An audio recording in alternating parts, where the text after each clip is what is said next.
One of the biggest factors of success lies in the steps you take before revision begins. That is, what habits and routines you can follow at home before you study to ensure your time is most beneficial. One of the most important rituals you can have is to develop what Stella Cottrell calls study triggers. This is taken from her book, The Study Skills Handbook, which is available at New College School Library. Study triggers act just like these light switches. They're meant to switch your brain on to get you ready for studying. For one pupil, this may look like clearing your desk so you have an inviting work surface from which to begin your studying. For another, it may be setting up the required revision notebooks on a desk alongside getting a light snack and drink. When I sit down to study, I must make sure the room and desk on which I study is completely tidy. Otherwise, I find it very difficult to start my work. There is a key lesson to be learned for this practice to be effective.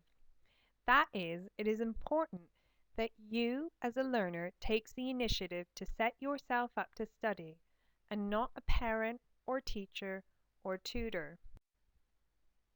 If your mother or father has to prompt you to study, or worse, pressurize you, then you may never properly develop these study triggers or rituals for yourself, and thus you may not be able to prepare yourself in the same way if you had taken the initiative yourself. Creating good study triggers is also known as priming. In this case, that is doing something implicitly which explicitly influences later actions.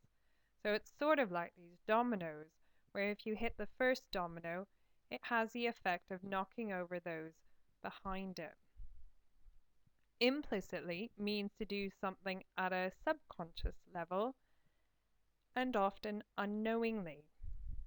So, for example, tidying a desk might mean that later on reading a difficult book at that desk may become easier as a result of your earlier actions, even though when you tidied the desk, you hadn't had it in mind it would make that reading easier.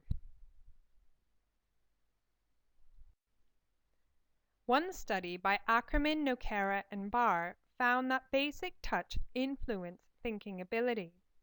Participants in the study reported that jigsaw puzzles with sandpaper textured pieces were more difficult to complete than those with smooth pieces, even though the puzzles were the same. How might this link to your studying? Have you ever considered the effect of the type of papers and pens you use? Could this make a difference? Or perhaps the work surface you sit at? This idea could be extended to also what you see and what you hear, not just what you touch. Are there distractions in your room, such as a computer or TV? Or are there people talking? Or perhaps there's a noise outside you can hear through an open window. The study on touch also found that a hard chair over a soft chair created perceptions of being stable and more confident.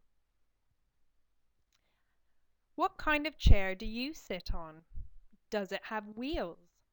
Might this affect your thinking? There is much research on priming which all conclude that your actions and what you say can affect learning situations positively or negatively. So the next time you go to study, reflect on what types of rituals you follow before sitting down to open your books and your environment, as these may critically impact how well you revise.